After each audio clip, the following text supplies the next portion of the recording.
Hello everyone, welcome back to my daily cooking vlogs. ಇವತ್ತು ಇಲ್ಲಿ ಮಧ್ಯಾಹ್ನದ ವ್ಲಾಗ್ನ ಶೂಟ್ ಮಾಡಿಕೊಂಡು ಎಡಿಟ್ ಮಾಡಿ ಅಪ್ಲೋಡ್ ಮಾಡ್ತಾ ಇದ್ದೀನಿ. ಮಧ್ಯಾಹ್ನ ಲಂಚ್ಗೆ ನಾನಿಲ್ಲಿ ಸಾಂಬಾರು ಪ್ರಿಪ್ರೇಷನ್ ಮಾಡ್ತಾಯಿದ್ದೀನಿ. ದಿನಾಗಲೂ ಏನು ಸಾಂಬಾರು ಮಾಡೋದು ಅನ್ನೋದೇ ಒಂದು ಯೋಚನೆ ಆಗಿರುತ್ತೆ. ತರಕಾರಿ ಅಂತೂ ಮುಗಿಸ್ಲೇಬೇಕು, ಯಾವುದಾದ್ರೂ ಒಂದು ತರಕಾರಿ. ಸೊ ಮನೆಯಲ್ಲಿ ಬಣ್ಣದ ಸೌತೆಕಾಯಿ ಅಂತಾರೆ ನೋಡಿ, ಮಂಗಳೂರು ಸೌತೆಕಾಯಿ, ಅದಿತ್ತು ಒಂದೇ ಒಂದು ಪುಟಾಣಿದು, ಅದ್ರದ್ದು ಸಾಂಬಾರು ಮಾಡ್ತಾಯಿದ್ದೀನಿ. ಅದ್ರ ರೆಸಿಪಿ ತುಂಬ ಏನು ಅಪ್ಲೋಡ್ ಮಾಡ್ತಾ ಇಲ್ಲ ಇಲ್ಲಿ. ನಾರ್ಮಲಾಗಿ ನಾವು ಯಾವ ರೀತಿ ಮಾಡ್ತೀವಿ ನೋಡಿ, ಬೇಳೆ ಬೇಯಿಸ್ಕೊಂಡು ಟೊಮ್ಯಾಟೊ ಈರುಳ್ಳಿ ಎಲ್ಲ ಹಾಕಿ ಅದೇ ರೀತಿಯೇ ಮಾಡೋದು. ಹಾಗೆ ಹುಣಸೆ ಹಣ್ಣಿಂದು ಪೇಸ್ಟ್ ಸುಮಾರು ಜನ ನಮಗೆ ಒಂದು ವಾರಕ್ಕೇ ಸ್ಮೆಲ್ ಬಂತು ಅಂತ ಹೇಳ್ತಾ ಇದ್ದೀರಾ. ಬಟ್ ನಾನು ಆವಾಗ ಅಪ್ಲೋಡ್ ಮಾಡಿದ್ದು 1 ಮಂತ್ ಆದ್ರೂ ನಾನು ಇನ್ನೂ ಅದನ್ನೇ ಯೂಸ್ ಮಾಡ್ತಾಯಿದ್ದೀನಿ. ನಮಗೆ ಏನೂ ಆಗಿಲ್ಲ.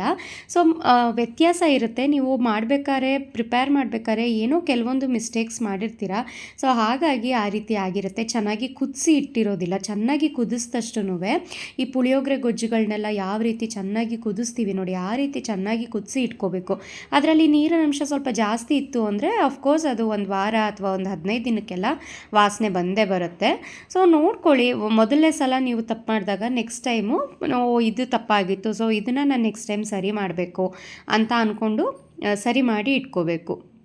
ಹಾಗೆಯೇ ನಿನ್ನೆ ಅಪ್ಪ ಬಂದಿದ್ದರು ಮನೆಗೆ. ಅದು ವ್ಲಾಗ್ನ ನಾನು ಶೂಟ್ ಮಾಡ್ಕೊಳ್ಳೋಕ್ಕೆ ಆಗಲಿಲ್ಲ, ತುಂಬಾ ಬ್ಯುಸಿ ಇದೆ. ಹಿತೇಶ್ಗೂ ಸಹ ಸಂಜೆ ಎಲ್ಲ ಓದಿಸೋದಿತ್ತು ತುಂಬ ಅಂತ.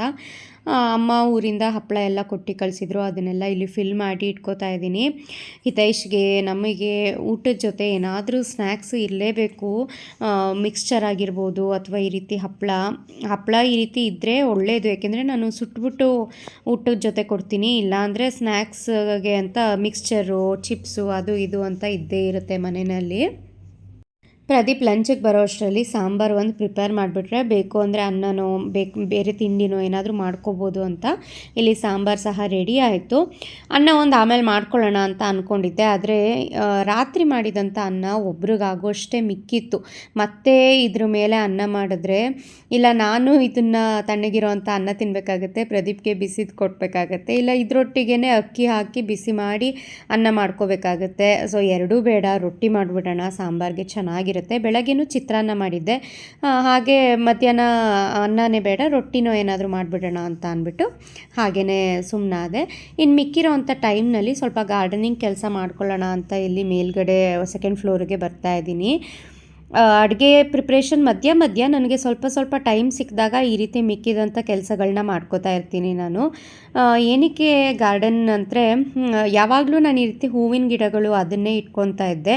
ಮೊದಲು ಈ ಮನೆಗೆ ಬಂದು ಹೊಸದ್ರಲ್ಲಿ ತುಂಬಾ ಉತ್ಸಾಹ ಇತ್ತು. ಮೇಲೆಲ್ಲ ಫುಲ್ಲು ಕಿಚನ್ ಗಾರ್ಡನ್ ಮಾಡಿಬಿಡ್ಬೇಕು, ತರಕಾರಿಗಳೆಲ್ಲ ಬೆಳ್ಕೋಬೇಕು, ಸೊಪ್ಪುಗಳೆಲ್ಲ ಬೆಳ್ಕೋಬೇಕು ನಾನೇ ಅಂತ. ಆ್ಯಕ್ಚುಲಿ ಅದನ್ನು ಟ್ರೈನೂ ಸಹ ಮಾಡಿದೆ, ಬಟ್ ಒಂದೂ ನನಗೆ ಪರ್ಫೆಕ್ಟಾಗಿ ಕರೆಕ್ಟಾಗಿ ಬರಲಿಲ್ಲ.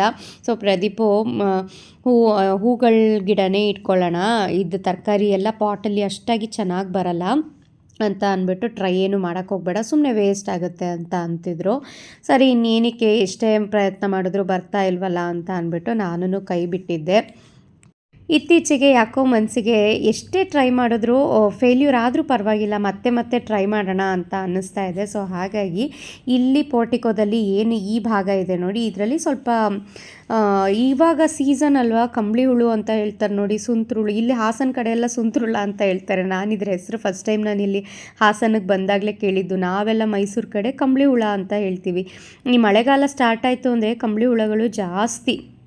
ಆ ಕಂಬಳಿ ಹುಳಗಳಂತೂ ಇಲ್ಲಿದ್ದಿದ್ದಂಥ ಗಿಡಗಳದ್ದು ಎಲೆ ಎಲ್ಲ ತಿನ್ಕೊಬಿಟ್ಟಿದೆ. ನಂಗೆ ಅದು ಗಿಡ ನೋಡಿದ್ರೇ ಬೇಜಾರಾಗುತ್ತೆ, ತುಂಬಾ ಆಗ್ಬಿಟ್ಟಿತ್ತು. ಸೊ ಇದನ್ನು ಸ್ವಲ್ಪ ಕ್ಲೀನ್ ಮಾಡೋಣ ಅಂತ ಅಂದ್ಬಿಟ್ಟು ಎಲ್ಲ ಬೇಡದೇ ಇರೋದನ್ನೆಲ್ಲ ಇಲ್ಲಿ ಬಕೆಟ್ಗೆ ಹಾಕ್ಕೊಂಡು ಕೆಳಗಡೆ ಹೋಗಿ ಎಸ್ದುಬಿಟ್ಟು ಬರೋಣ ಅಂತ ಬಕೆಟ್ಗೆ ಫಿಲ್ ಮಾಡ್ಕೋತಾ ಇದ್ದೀನಿ. ಅಲ್ಲೇ ಕೆಳಗಡೆ ಹಾಕೋಬಿಟ್ರೆ ಇನ್ನು ಫ್ಲೋರೆಲ್ಲ ಮತ್ತೆ ಗಲೀಜಾಗುತ್ತೆ, ಮತ್ತು ನಾನು ಕಸ ಗುಡಿಸಿ ಅದು ಬೇರೆ ಕೆಲಸ ಆಗುತ್ತೆ ಅಂತ ಬಕೆಟ್ಗಲ್ಲಿ ಇಟ್ಕೋತಾ ಇದ್ದೀನಿ.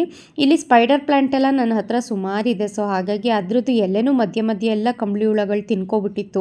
ಅದು ಚೆನ್ನಾಗೂ ಇಲ್ಲ ಅಂತ ಅಂದ್ಬಿಟ್ಟು ಅದನ್ನು ಎಸಿತಾ ಇದ್ದೀನಿ. ನೋಡಿ, ಇನ್ನೊಂದು ಸ್ವಲ್ಪ ಮಣ್ಣು ತರೋಣ ಅಂತ ಹೋದೆ, ಮಣ್ಣೊಳಗೂ ಸಹ ಕಂಬಳಿ ಹುಳಗಳಾಗಿದೆ. ನಿಮ್ಮ ಕಡೆನೂ ಹೀಗೇನಾ? ತುಂಬ ಜಾಸ್ತಿ ಆಗೋಗಿದೆ ಈ ವರ್ಷ ಅಂತೂ. ಬೇಜಾರಾಗುತ್ತೆ ಈ ಗಿಡಗಳನ್ನ ನೋಡಿದ್ರೆ ನನಗೆ. ಆ ಮನಿ ಪ್ಲ್ಯಾಂಟ್ ಅಂತೂ ಎಷ್ಟು ಚೆನ್ನಾಗಿ ಹಬ್ಸಿದ್ದೆ ಅಂದರೆ, ನಾನು ರಾಡ್ಸ್ ಇದೆ ನೋಡಿ, ಆ ರಾಡ್ಗೆಲ್ಲ ತುಂಬಾ ಚೆನ್ನಾಗಿ ಹಬ್ಕೊಂಡು ಹೋಗಿತ್ತು ಮನಿ ಪ್ಲ್ಯಾಂಟು. ಇವಾಗ ಮನಿ ಪ್ಲ್ಯಾಂಟಲ್ಲಿ ಒಂದು ಎಲೆ ಎಲೆ ಬಿಟ್ಟಿಲ್ಲ, ಫುಲ್ ಬರೀ ಕಡ್ಡಿನೇ ಕಾಣಿಸ್ತಾ ಇದೆ. ಆ ರೀತಿ ಎಲೆಗಳೆಲ್ಲ ತಿಂದು ಹಾಕಿದ್ದಾವೆ ಹುಳಗಳು. ಸೊ ಅದು ನೋಡೋಕ್ಕೇ ನನಗೆ ಬೇಜಾರಾದಂಗೆ ಆಗ್ತಾಯಿತ್ತು. ನೋಡೋಕ್ಕೂ ಚೆನ್ನಾಗಿ ಅನ್ನಿಸ್ತಾ ಇಲ್ಲ. ಯಾಕೋ ಅದು ಈ ಕಡೆ ಬಂದಾಗಲೆಲ್ಲ ಮನ್ಸಿಗೆ ಬೇಜಾರಾಗುತ್ತೆ. ಈ ಫುಲ್ ಕ್ಲೀನ್ ಮಾಡಿಬಿಡೋಣ ಇದನ್ನು ಅಂತ ಅಂದ್ಬಿಟ್ಟು ಕ್ಲೀನ್ ಮಾಡಿ ಎತ್ತಿಟ್ಕೋತಾ ಇದ್ದೀನಿ. ಮನಿ ಪ್ಲ್ಯಾಂಟ್ ಏನು ವೇಸ್ಟ್ ಆಗೋಲ್ಲ. ಈ ಕಡ್ಡಿನೇ ನಾವು ಮತ್ತೆ ನೀರೊಳಗೆ ಹಾಕಿ ಇಟ್ಟರೆ ಮತ್ತೆ ಅದು ಬೇರು ಬಂದು ಅದರಲ್ಲೇ ಚಿಗುರು ಬಂದು ಚೆನ್ನಾಗಾಗುತ್ತೆ. ಸೊ ಹಾಗಾಗಿ ಈ ಉದ್ದಕ್ಕೆ ಬೆಳೆಸಿದಂಥ ಮನಿ ಪ್ಲ್ಯಾಂಟ್ನ ಸಣ್ಣ ಸಣ್ಣದಾಗಿ ಈಗ ಮತ್ತೆ ಕಟ್ ಮಾಡಿ ಒಂದಷ್ಟು ಪಾಟ್ಗೆ ಹಾಕಿ ರೆಡಿ ಮಾಡಿ ಇಟ್ಕೋತೀನಿ ನಾನು. ಹಾಗೆಯೇ ಇದರಲ್ಲಿರೋವಂಥ ಮಣ್ಣು ಅಷ್ಟೇ ಸುಮಾರು ದಿನ ಆಗೋಗಿತ್ತು. ಸ್ವಲ್ಪ ಗೊಬ್ಬರ ಎಲ್ಲ ಮಿಕ್ಸ್ ಮಾಡಿ ಹಾಕಬೇಕು ಅಂತ ಅಂದ್ಬಿಟ್ಟು ಮಣ್ಣನ್ನೆಲ್ಲ ತೆಗೆದು ಲೂಸ್ ಮಾಡಿ ಎತ್ತಿಡ್ತಾ ಇದ್ದೀನಿ. ಇಲ್ಲಿ ಗೊಬ್ಬರ ಮನೆಯಲ್ಲಿ ಖಾಲಿ ಆಗಿದೆ, ಇವತ್ತಂತೂ ಹಾಕೋಕ್ಕಾಗಲ್ಲ. ಜಸ್ಟ್ ಕ್ಲೀನ್ ಮಾಡಿ ಎತ್ತಿಟ್ಕೋತೀನಿ ಅಷ್ಟೇ. ಇನ್ನು ನೆಕ್ಸ್ಟ್ ಇವತ್ತು ಅಥವಾ ನಾಳೆ ಟೈಮ್ ಸಿಕ್ಕಿದಾಗ ನರ್ಸರಿಗೆ ಹೋಗಿಬಿಟ್ಟು ಕುರಿ ಗೊಬ್ಬರ ಅಥವಾ ಎರೆಹುಳು ಗೊಬ್ಬರ ಯಾವ್ದು ಚೆನ್ನಾಗಿರುತ್ತೆ ಅದನ್ನು ನೋಡಿ ತರಬೇಕು. ಎಲ್ಲ ನರ್ಸರಿಗಳಲ್ಲೂ ಸಿಗುತ್ತೆ ಗೊಬ್ಬರ, ಅವರೇ ತಯಾರು ಮಾಡಿನೂ ಇಟ್ಕೊಂಡಿರ್ತಾರೆ. ಆರ್ಗ್ಯಾನಿಕ್ಕೇ ಎರೆಹುಳು ಗೊಬ್ಬರ ಸಿಗುತ್ತೆ, ಸಗಣಿ ಗೊಬ್ಬರ ಸಿಗುತ್ತೆ, ಕುರಿ ಗೊಬ್ಬರ ಸಿಗುತ್ತೆ. ಪ್ರತಿ ತಿಂಗಳು ಒಂದೊಂದೇ ಗೊಬ್ಬರ ಇರೋದಕ್ಕಿಂತ ಒಂದು ತಿಂಗಳು ಕುರಿ ಗೊಬ್ಬರ ಹಾಕಿದರೆ ಇನ್ನೊಂದು ತಿಂಗಳು ಸಗಣಿ ಗೊಬ್ಬರ ಹಾಕಿ, ಆದರೆ ನೆಕ್ಸ್ಟು ಎರೆಹುಳು ಗೊಬ್ಬರ, ಆ ರೀತಿ ಚೇಂಜ್ ಮಾಡ್ತಾಯಿದ್ರೆ ಗಿಡಗಳಿಗೂ ಪೋಷಕಾಂಶಗಳು ಎಲ್ಲ ಕಡೆಯಿಂದನೂ ಸಿಗ್ತಾ ಹೋಗುತ್ತೆ. ಸೊ ನಾವು ಯಾವ ರೀತಿ ಡೈಲಿ ಒಂದೇ ರೀತಿ ಅಡುಗೆ ತಿಂತಾಯಿದ್ರೆ ನಮಗೂ ಬೇಜಾರಾದಂಗೆ ಆಗುತ್ತಲ್ವ, ಅದೇ ರೀತಿ ಗಿಡಗಳಿಗೂ ಅಷ್ಟೇ ಒಂದೊಂದು ತಿಂಗಳು ಒಂದೊಂದು ಥರ ಗೊಬ್ಬರ ಹಾಕಿದ್ರೆ ಚೆನ್ನಾಗಿ ಬೆಳೆಯುತ್ತೆ. ಈ ಗಾರ್ಡನಿಂಗ್ ಕೆಲಸ ಹೇಗೆ ಅಂದರೆ ನೋಡೋದಕ್ಕೆ ತುಂಬಾ ಚೆನ್ನಾಗಿ ಕಾಣಿಸುತ್ತೆ. ಬೇರೆಯವ್ರ ಮನೆಗೆ ಹೋದಾಗ ಇಷ್ಟು ಚೆನ್ನಾಗಿ ಬೆಳೆಸ್ಕೊಂಡಿದ್ದಾರಪ್ಪ ಗಿಡಗಳು, ತುಂಬಾ ಚೆನ್ನಾಗಿ ಮೇಂಟೈನ್ ಮಾಡಿದ್ದಾರೆ ಅಂತ. ಬಟ್ ಅವ್ರು ಮೇಂಟೈನ್ ಮಾಡೋದ್ರ ಮೇಲೆ ಚಂದಾಚಾರ ಅದೆಲ್ಲ ಚೆನ್ನಾಗಿ ಕಾಣಿಸೋದು. ನೋಡಿ ಎಷ್ಟು ಕಷ್ಟ ಇದೆ, ನೋಡೋಷ್ಟು ಸುಲಭ ಅಲ್ಲ ಒಬ್ಬರೇ ಮಾಡೋದು. ಇಲ್ಲಿ ಮನಿ ಪ್ಲ್ಯಾಂಟ್ಸ್ದು ಎಲ್ಲ ಕಡ್ಡಿಗಳೆಲ್ಲ ಇತ್ತಲ್ಲ, ಸಣ್ಣ ಸಣ್ಣದಾಗಿ ಕಟ್ ಮಾಡಿ ಎತ್ತಿಟ್ಕೊಂಡೆ.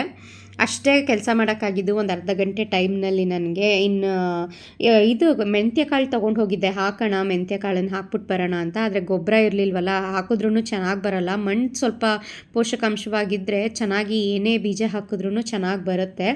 ಅದರೊಟ್ಟಿಗೆ ನಾವು ಗೊಬ್ಬರ ಎಲ್ಲ ಮಿಕ್ಸ್ ಮಾಡಿ ಮತ್ತೆ ಮೆಂತ್ಯ ಕಾಳು ಹಾಕಿದ್ರೆ ಚೆನ್ನಾಗಿ ಬರುತ್ತೆ ಅಂತ ಅಂದ್ಬಿಟ್ಟು ಹಾಗೇ ಬಂದೆ.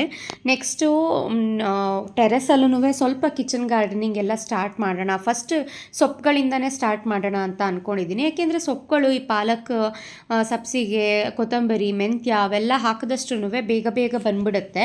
ಅದು ಸಕ್ಸಸ್ ಆಯಿತು ಅಂದರೆ ನೆಕ್ಸ್ಟ್ ತರಕಾರಿಗಳಿಗೆ ಸಣ್ಣ ಪುಟ್ಟ ರ್ಯಾಡಿಶು ಆ ಥರದ್ದಕ್ಕೆ ಟ್ರೈ ಮಾಡಿದ್ರೆ ನಿಧಾನಕ್ಕೆ ಟ್ರೈ ಮಾಡ್ಬೋದು ಅಂತ ಅಂದ್ಕೊಂಡಿದ್ದೀನಿ. ಮೇಲೆಲ್ಲ ಕೆಲಸ ಮುಗಿಸಿ ಅಡುಗೆ ಮಾಡೋಣ ಅಂತ ಬಂದು ಕೈ ತೊಳೆದು ಕೂತಿದ್ದೆ. ಒಂದು 5 ನಿಮಿಷಕ್ಕೆ ಪ್ರದೀಪು ಸಹ ಲಂಚ್ಗೆ ಬಂದರು. ಇನ್ನು ಅವ್ರು ಬರ್ತಿದ್ದ ಹಾಗೇ ಅವ್ರು ಒಂದು ಅರ್ಧ ಗಂಟೆ ಇರ್ತಾರೆ ಅಷ್ಟೇ. ಒಂದು ಅರ್ಧ ಗಂಟೆ ಒಳಗಡೆ ಲಂಚ್ಗೆಲ್ಲ ಪ್ರಿಪೇರ್ ಮಾಡಿ ಕೊಟ್ಬಿಡ್ಬೇಕು. ರೈಸ್ ಆಗಿದ್ದಿದ್ರೆ ಇಟ್ಬಿಡ್ಬೋದಾಗಿತ್ತು, ಆದರೆ ಅದೇ ಹೇಳಿದ್ನಲ್ಲ ರೊಟ್ಟಿ ಮಾಡೋಣ ಅಂತ ಅಂದ್ಕೊಂಡಿದ್ದೀನಿ ಮಿಕ್ಕಿರೋ ಅನ್ನದಲ್ಲಿ ಅಂತ. ಸೊ ಮಿಕ್ಕಿರೋ ಅನ್ನನ ಮಿಕ್ಸರ್ ಜಾರಿಗೆ ಹಾಕಿ ಸ್ವಲ್ಪ ಬಿಸಿ ನೀರನ್ನು ಹಾಕಿ ನುಣ್ಣದಾಗಿ ರುಬ್ಬಿಟ್ಕೋಬೇಕು. ಇದಕ್ಕೆ ಸ್ವಲ್ಪ ಉಪ್ಪು, ಅದಕ್ಕೆ ಎಷ್ಟು ಹಿಡಿಸುತ್ತೋ ಅಷ್ಟು ಮಾತ್ರ ಅಕ್ಕಿ ಹಿಟ್ಟನ್ನು ಹಾಕಿ ಸ್ವಲ್ಪ ಗಟ್ಟಿಯಾಗೇ ಕಲಿಸ್ಕೊಳ್ಳಿ. ತುಂಬ ತೆಳುವಾದರೆ ರೊಟ್ಟಿ ತಟ್ಟಬೇಕಾದ್ರೆ ಹರಿದೋಗ್ಬಿಡುತ್ತೆ. ಸೊ ನೋಡಿ, ಈ ರೀತಿ ಗಟ್ಟಿಯಾಗಿ ಕಲಸಿ ಇಟ್ಕೊಂಡು ರೊಟ್ಟಿ ತಟ್ಟೋದು ಅಷ್ಟೇ. ಈವನ್ ನೀವು ಪ್ರೆಸ್ಸಿಂಗ್ ಮಿಷಿನಲ್ಲಿ ಪ್ರೆಸ್ ಮಾಡಾದರೂ ಸಹ ರೊಟ್ಟಿ ಮಾಡ್ಬೋದು, ಅಥವಾ ನನಗೆ ಲಟ್ಟಿಸೋಕ್ಕೆ ಬರುತ್ತೆ ರೊಟ್ಟಿ ಅನ್ನೋದಾದರೆ ಲಟ್ಟಿಸ್ಲೂಬಹುದು. ನಾನಿಲ್ಲಿ ಕೈನಲ್ಲೇ ತಟ್ಕೊತೀನಿ. ಈ ರೀತಿ ರೊಟ್ಟಿ ಕೈನಲ್ಲೇ ತಟ್ಟಿ ನಮಗೆ ರೊಟ್ಟಿ ತಟ್ಟಕ್ಕೆ ಬರುತ್ತೆ ಅಂದರೆ ಕೈನಲ್ಲೂ ಸಹ ತಟ್ಟಿ ಹಾಕ್ಬೋದು. ತುಂಬಾ ಚೆನ್ನಾಗಿ ಬರುತ್ತೆ. ಅನ್ನ ಹಾಕಿದ್ದೀವಿ ಅನ್ನೋದೇ ಗೊತ್ತಾಗೋದಿಲ್ಲ.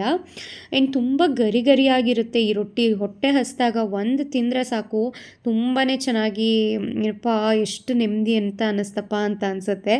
ನಮ್ಮ ಹಾಸನ ಕಡೆ ಹಾಗೆಯೇ ಮಲೆನಾಡು ಕಡೆ ರೊಟ್ಟಿ ಅಂದರೆ ಯಾವತ್ತೂ ಬೇಡ ಅಂತ ಅನ್ನಲ್ಲ. ಆದರೆ ನಾವು ಮೈಸೂರಲ್ಲಲ್ವ ನಾನು ಬೆಳೆದಿದ್ದು, ಆ ಕಡೆ ವಾರದಲ್ಲಿ ಒಂದು ಸಲ ರೊಟ್ಟಿ ಮಾಡಿದ್ರೇ ಹೆಚ್ಚು.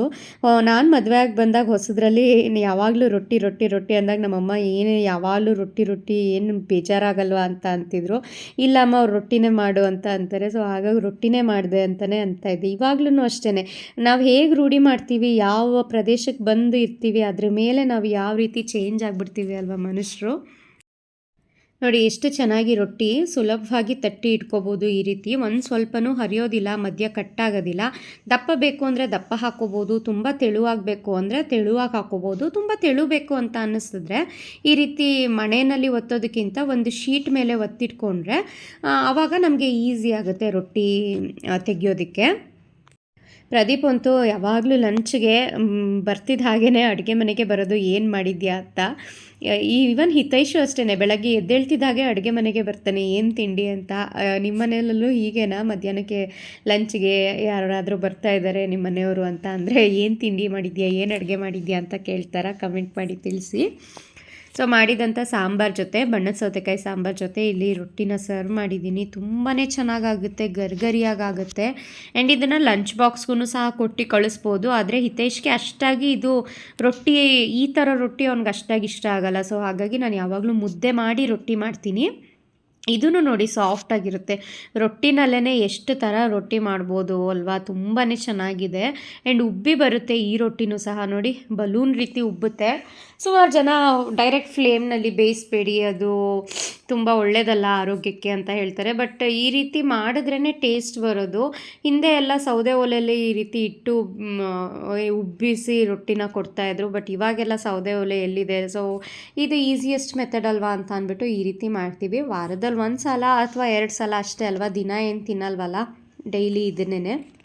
ಸೊ ಡೈಲಿ ವ್ಲಾಗ್ಸ್ ಜೊತೆಗೆ ಇದೇ ರೀತಿ ಗಾರ್ಡನಿಂಗ್ ಅಪ್ಡೇಟ್ಸ್ ವೀಡಿಯೋನ ನೆಕ್ಸ್ಟಿಂದ ನಾನು ಹಾಕ್ತಾ ಹೋಗ್ತೀನಿ. ಸೊ ನೆಕ್ಸ್ಟ್ ಸಿಗ್ತೀನಿ ಇನ್ನೊಂದು ವ್ಲಾಗ್ನಲ್ಲಿ. Take care.